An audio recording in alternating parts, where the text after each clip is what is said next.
খুদে গল্প, সংলাপের বিপরীতে আরেকটা যে প্রশ্ন থাকে সেটা হচ্ছে খুদে গল্প। তো খুদে গল্প নিয়েও আমরা আজকে আলোচনা করব।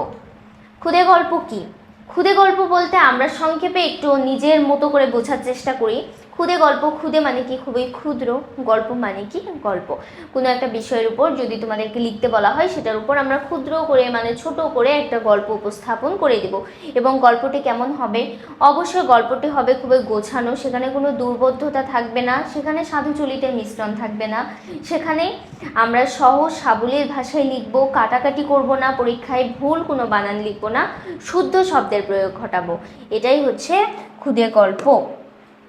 খুদে গল্প কি?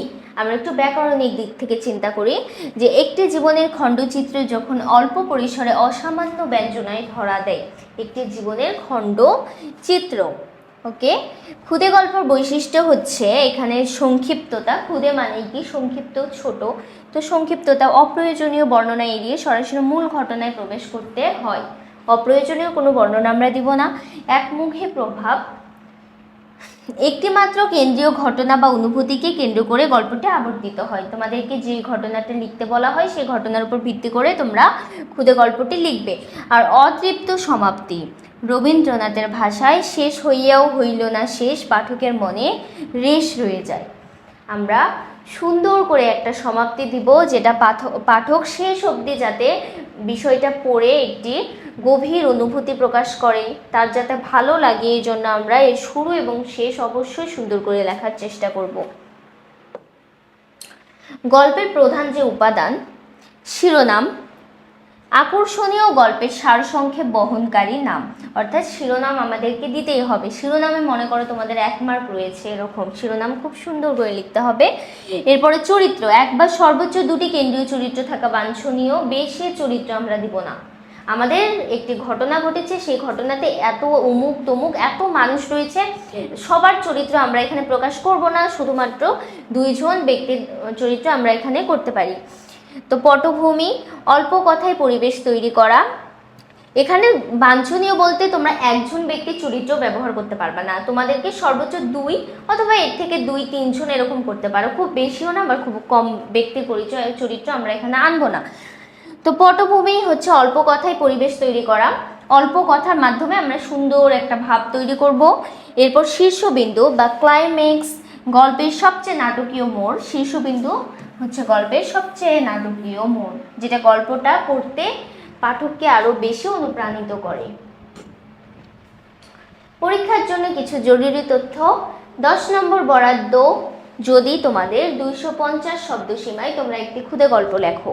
অবশ্যই চেষ্টা করবে 250টি শব্দে একটি খুদে গল্প লেখার। 20 মিনিট সময় হাতে রেখে তোমরা 250টি শব্দের একটি খুদে গল্প যদি লেখো তাহলে খুব ইজিলি 10 মার্কস ক্যারি করতে পারবে তোমরা। তো শিরোনাম দিতে কখনোই ভুল করবে না। শিরোনামটা তাহলে কত ইম্পর্টেন্ট বুঝতে পেরেছো তোমরা? শিরোনাম দিতে অবশ্যই তোমরা ভুল করবে না। নমুনা খুদে গল্প, একটু উদাহরণ আমরা এখন দিব। উদাহরণই হচ্ছে ধারণাকে আরো স্পষ্ট করবে। আমরা যদি এখন একটু উদাহরণ দিয়ে দেওয়ার চেষ্টা করি তাহলে তোমরা বুঝতে পারবে খুদে গল্পগুলো লিখতে হয় কিভাবে। তাহলে পৃথিবীর যেখান থেকেই খুদে গল্প দেওয়া হোক তোমরা লিখতে পারবে। ইচ্ছে থাকলে উপায় হয়। আজকে খুদে গল্পের বিষয় হচ্ছে ইচ্ছে থাকলে উপায় হয়। আমরা একটা বিষয় খেয়াল রাখবো যে আমরা যখন একটা জিনিস লিখবো তখন সেখানে আমরা আমাদের বিখ্যাত যে ব্যক্তিরা যারা তাদের মূল্যবান বক্তব্য অথবা উক্তি রেখে চলে গিয়েছেন ইতিহাসের পাতায়, সেই ব্যক্তিদের মূল্যবান বক্তব্য এবং উক্তিগুলো যদি আমাদের বিষয়ের সাথে সামঞ্জস্যপূর্ণ হয় তাহলে আমরা সেই 2-1 লাইন লিখে দিব। তাহলে দেখা যাবে যে আমাদের পুরো গল্পটি আরো বেশি প্রাণবন্ত হয়েছে এবং পাঠকও আকৃষ্ট হবে। তো এখন গল্পের বিষয়ে ইচ্ছে থাকলে উপায় হয়, এটা যেহেতু শিরোনাম এবং আন্ডারলাইন করে দিয়েছি, শিরোনামটার কারণে এটি দেখতে আরো বেশি সুন্দর লাগছে। তো দেখো, গ্রামের মেঠো পথ ধরে কিশোরী সুমি প্রতিদিন স্কুলে যায়। তার ইচ্ছে থাকলে উপায় হয়। এই গল্পের শুরুটা আমরা শুরু করব কিভাবে দেখো। সুমির বাবা একজন সাধারণ দিনমজুর, নুন আনতে পান্তা ফুরোয়।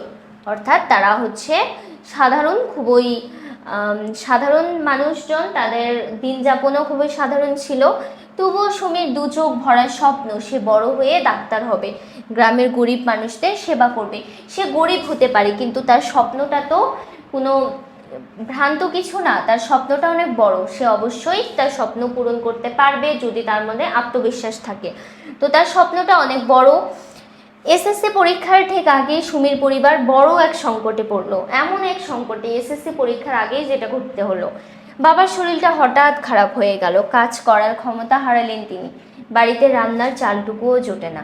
সবাই সুমিকে বলতে লাগলো, পড়াশোনা ছেড়ে কোনো একটা কাজে লেগে যা মা, পেটে দানা পানি না থাকলে বই দিয়ে কি হবে। সুমির মন ভেঙে গেল, কিন্তু সাহস হারালো না। সে ঠিক করলো পড়াশোনা সে ছাড়বেই না। এই যে তার মনের মধ্যে একটা জেদ, ইচ্ছে, এটার তাকে তার লক্ষ্যে পৌঁছাতে সাহায্য করবে। দিনের বেলা মানুষের বাড়িতে সাহায্য করে এবং রাতে কুপি জ্বালিয়ে অনেক রাত পর্যন্ত পড়াশোনা চালিয়ে যেত সে জানতো প্রতিকূলতা যতই বড় হোক না কেন, তার ইচ্ছা শক্তি তার চেয়েও বড়। তাহলে মানুষের ইচ্ছা শক্তিটাই হচ্ছে সব থেকে বড় বিষয়, এবং আমাদেরও উচিত নিজের ইচ্ছা শক্তিকে আরও বাড়ানো। আমাদেরও যদি ইচ্ছা শক্তি থাকে তাহলে আমরাও জীবনে ভালো কিছু করতে পারবো। এটা প্রত্যেকটা স্টুডেন্টের মনের মধ্যে ইচ্ছা শক্তি থাকা উচিত। অনেক কষ্টের মাঝে সে পরীক্ষা দিল। যখন ফলাফল বের হলো, দেখা গেল সুমি শুধু পাশই করেনি, বরং সারা জেলায় মেধা তালিকায় জায়গা করে নিয়েছে। তার এই অদম্য জেদ দেখে গ্রামেরই এক দানশীল ব্যক্তি তার উচ্চশিক্ষার সম্পূর্ণ দায়িত্ব নিয়েছেন। তার উচ্চশিক্ষার সম্পূর্ণ কি করেছেন, দায়িত্ব নিয়েছেন। এই যে তার ইচ্ছা শক্তি তাকে আরো কত বড় করে তুলেছে। তার মানুষজন তার প্রশংসায় পঞ্চমুখ হয়ে পড়েছে, এরকম একটা অবস্থা। যাই হোক, সুমি প্রমাণ করলো যে দারিদ্র বা অভাব কোনো বড় বাধা নয়। সুমির এই ইচ্ছা শক্তিটা অন্য মানুষকেও অনুপ্রাণিত করেছে। মানুষের মনে যদি সত্যিকারের ইচ্ছা থাকে, তবে কঠিনতম পরিস্থিতি থেকে সে বের হয়ে আসতে পারে। তো আমি তোমাদেরকে খুবই সংক্ষেপ করে প্রত্যেকটা বিষয় দিয়েছি, কারণ এত বড় বিষয় বর্ণনা করে যদি তোমাদেরকে বলি তো তোমাদের কাছে একটু বোরিং লাগবেই, এটা স্বাভাবিক। কিন্তু তোমরা যখন খাতায় বা বইয়ে পড়বা তখন দেখা যাবে যে তোমরা ভালো করেই পড়ছো এবং তখন তোমরা পুরো বিষয়টা বুঝতে পারবে। এর আগে আমি তোমাদেরকে কিভাবে লিখতে হয় সেই নিয়মগুলো একটু দেখিয়ে দিয়েছি। এখানে মূলত তোমরা একটু প্যারা দিয়ে লিখবা। প্যারা দিয়ে লিখলে দেখা যায় যে খাতাটা দেখতে সুন্দর লাগে।